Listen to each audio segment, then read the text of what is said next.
राधे राधे। दोस्तों, आज हम बात कर रहे हैं महाराज भरत की। महाराज भरत के विषय में पूरी जानकारी जानने के लिए आप इसका पहला भाग अवश्य देख लें, जिसका की लिंक आपको इस वीडियो के डिस्क्रिप्शन में दिया गया है। तो शकुंतला और दुष्यंत के पुत्र महाराज भरत, जिन्होंने अजनाब खंड यानी भारत से पहले का भारत से पहले भारत का नाम क्या था? अजनाब खंड के समस्त क्षेत्रों को जीतकर उनका एकत्रीकरण किया और भारत का अभ्युदय हुआ। ऐसे महाराज भरत ने अपने 9 पुत्रों को राजा बनने योग्य न पाकर, ध्यान दीजिए मित्रों कि हमारे यहां किस स्तर के जीवन मूल्य अनादिकाल से रहे हैं। एक पिता अपने पुत्र को किसी भी स्थिति में अयोग्य नहीं मानता अपनी छोटी से छोटी वस्तु प्रदान करने में। और महाराज भरत ने इतना बड़ा राज्य, उस समय ना पाकिस्तान था, ना बांग्लादेश था, ना नेपाल था, ना म्यांमार बर्मा था, ना श्रीलंका था। उस समय भारत ही भारत था। भारत एक बहुत बड़े भूभाग पर, एशिया के एक बहुत बड़े भूभाग पर महाराज भरत का शासन था, जो अलग अलग खंड, अलग अलग क्षेत्र में जिनके अलग अलग राजा थे, उन सभी को जीतकर उन्होंने भारत के अभ्युदय में महान योगदान दिया था।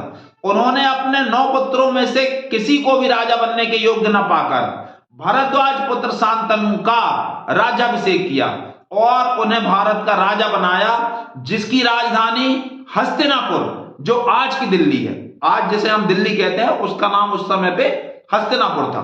हस्तिनापुर की राजधानी सौंप कर महाराज शांतनु को और महाराज भरत तपस्या करने के लिए वन की ओर चले गए।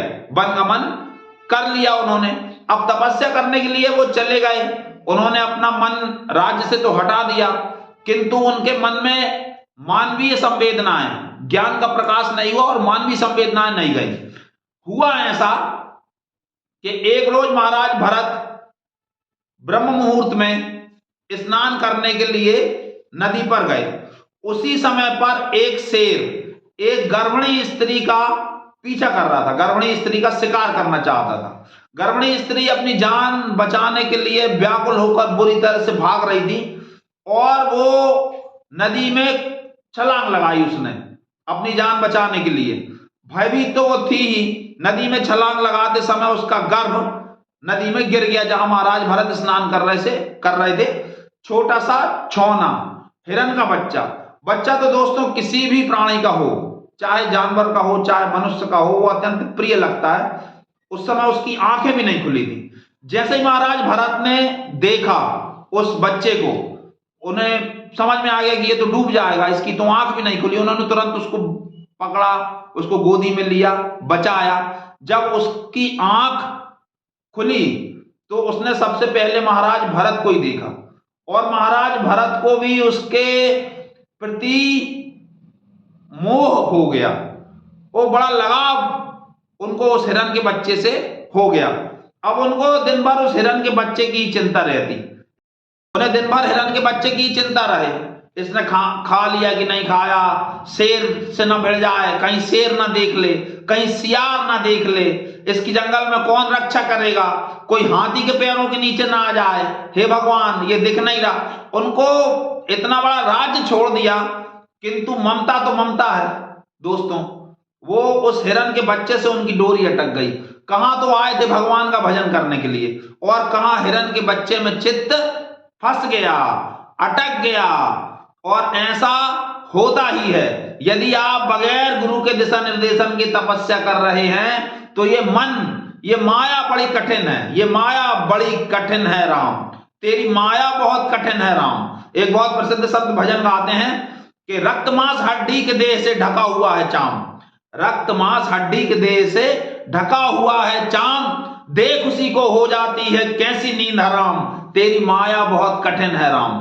रोज देखता है मृत्यु औरों की, रोज सवेरे शाम, नित दिन देखे मृत्यु औरों की, रोज सुबह और शाम, भवन बनाए ऐसे जैसे हरदम यहां मुकाम, तेरी माया बहुत कठिन है राम। तो ये भगवान की जो माया है ये बड़ी दुस्तर है। मम माया अति दुरत्या, भगवान ने स्वयं गीता में कहा है। वो मन उनका उस हिरन के बच्चे से लग गया और अंतमति सो गति, उनकी मृत्यु का समय आ गया। अंतमति सो गति का सिद्धांत है, जीवन भर आपने जैसा किया है, जैसा जीवन जिया है, वैसा ही स्मरण आपके चित्त में मृत्यु के समय पे आएगा और वैसे ही अगले जन्म में आपकी गति होगी। तो उनका चित्त तो हिरण के बच्चे में फंसा था, उनकी मृत्यु हुई, मृत्यु के बाद उनको अगला शरीर हिरण का मिला, हिरण का मिला। किंतु नमो भक्त प्रणश्यति, भगवान ने गीता में यह भी कहा है कि मेरे भक्त का नाश नहीं होता। तो उनकी स्मृति बनी रही, उन्हें याद रहा कि कैसे वो तपस्या कर रहे थे, कैसे उन्होंने इतना बड़ा राज्य छोड़ दिया किंतु हिरण के बच्चे में फंसा रहा, और उन्हें इस जन्म में हिरण का चोला पहनना पड़ा।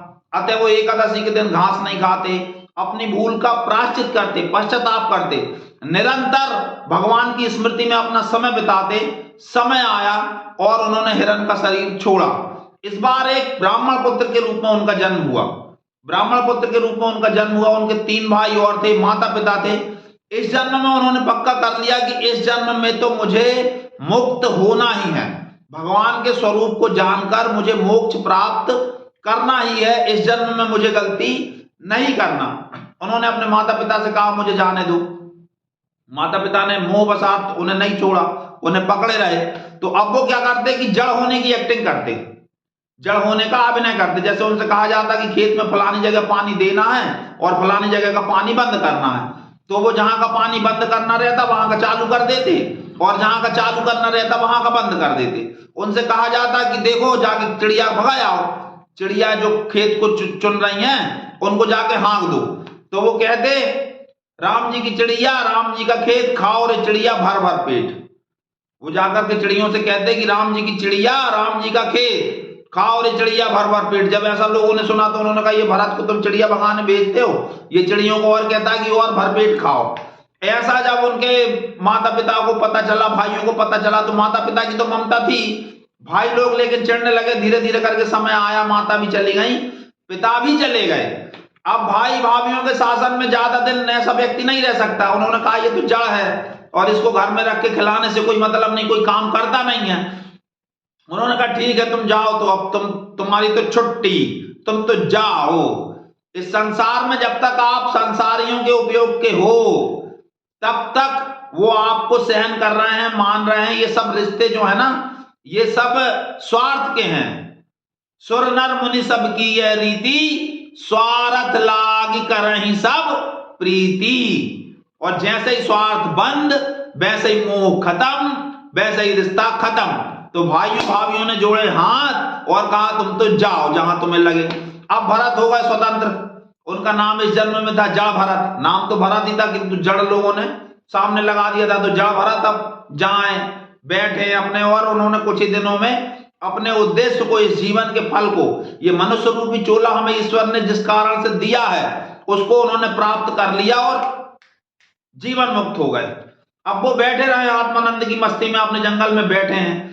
एक बार क्या हुआ कि वो बैठे थे, अपनी आत्मरस का पान कर रहे थे, अपनी समाधि की अवस्था में बैठे हुए थे। उसी समय पे उस देश का राजा रघुगण 4 कहारों के साथ, उस समय पे पालकी चलती थी, या तो घोड़े पे जाओ और ज्यादा दूर जाना है तो बड़े बड़े लोग पालकी का उपयोग करते थे जिसमें कहार लगते थे। 4 कहारों के माध्यम से किसी और जगह पर जा रहा था। उसमें से एक कहार की तबीयत खराब हो गई, उसका पेट दर्द करने लगा, वो पालकी ढोने के योग्य नहीं रहा। तो राजा ने कहा कि जाओ देखो, अब यहाँ जंगल में तो आदमी मिलना थोड़ा सा मुश्किल है, लेकिन जाओ ढूंढो, फिर भी कोई आदमी मिल जाए तो उसको मेरे पास लेकर आओ। गए तीनों कहार जाके, और उन्होंने देखा कि महाराज बैठे हुए हैं और ये अच्छे थे भी अच्छे। स्वाभाविक है कि जिसको आत्मरस मिल गया उसको भोजन मिला ना मिला, आप अधिकांश संत महात्माओं को देखना वो अच्छे हष्ट पुष्ट रहते हैं, क्योंकि उन्होंने इस शरीर को जिस उद्देश्य से ईश्वर ने दिया उस उद्देश्य को पूर्ण कर लिया। ऐसा नहीं कि वो अच्छा खाते हैं, वो कई कई दिन उपवास करते हैं, फिर भी वो आपको अच्छे हष्ट पुष्ट मिलेंगे। और यदि उनको कोई बीमारी है भी तो भी उनके चेहरे का तेज कम नहीं होता। रामकृष्ण परमहंस को कैंसर था, किंतु उस कैंसर में वो अनेकों व्यक्तियों को रोग मुक्त कर देते थे, किंतु उन्होंने स्वयं के कष्ट के लिए कभी माता से प्रार्थना नहीं करी। जबकि विवेकानंद उनसे कहते थे कि आप माता से मांग क्यों नहीं लेते, तो वो कहते थे कि माँ को क्या पता नहीं है, और ये किसी ना किसी जन्म में तो मुझे भुगतना ही पड़ेगा, इसलिए अच्छा है कि मैं इसी जन्म में भुगत लूं जिससे मुझे फिर इस संसार में ना आना पड़े। तो दोस्तों उन्होंने देखा, कहारों ने कि अच्छा ये ठीक है, अच्छा लग रहा है, ये तो इसको लेके चलो। हाँ, उनको ले गए, चलो उनको लगा दिया पालकी में। अब दूसरे कहार तो जैसे चल रहे थे वैसे चल रहे थे। अब ये तो संत थे, ये कैसे किसी जीव को अपने पैर के नीचे आने दे। तो ये देखें कोई चींटी तो नहीं मर रही, कोई चींटा तो नहीं मर रहा, और थोड़ा बच के चलें तो पालकी डगमग हो। तो राजा ने कहा कि ये नया कहार, ये नालायक गड़बड़ करता है, ये ठीक से नहीं चल रहा। ऐसा कह के राजा रघुवर ने उनको पैर मारा, उनके सीने पर पीठ पर एक लात मारी। जैसे ही राजा ने लात मारी तो महाराज भरत ने, जो कि पूर्व जन्म के महाराज भरत थे और फिर सन्यासी के रूप में रहे, फिर हिरण के रूप में रहे, उन्हें अपने पूरे जन्मों की स्मृतियां थी। उन्होंने ध्यान से देखा राजा रघुवण को। उन्होंने सोचा कि यह कौन जीव है जिसे ईश्वर ने इतना अधिकार दिया हुआ है। फिर उन्हें याद आया कि ये वही हिरण का बच्चा है जिसको मैंने मोह किया था, और एक संत के पास रहने के पुण्य के कारण ये इस जन्म में राजा हुआ है।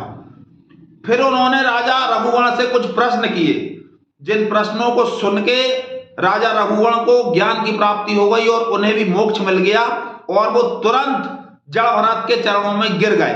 वो प्रश्न कौन से थे ये मैं आपको बताऊंगा अगले एपिसोड में, इसलिए हमारी श्रृंखला को आप लोग अवश्य देखें। हमारे चैनल को लाइक और सब्सक्राइब करना बिल्कुल भी ना भूलें।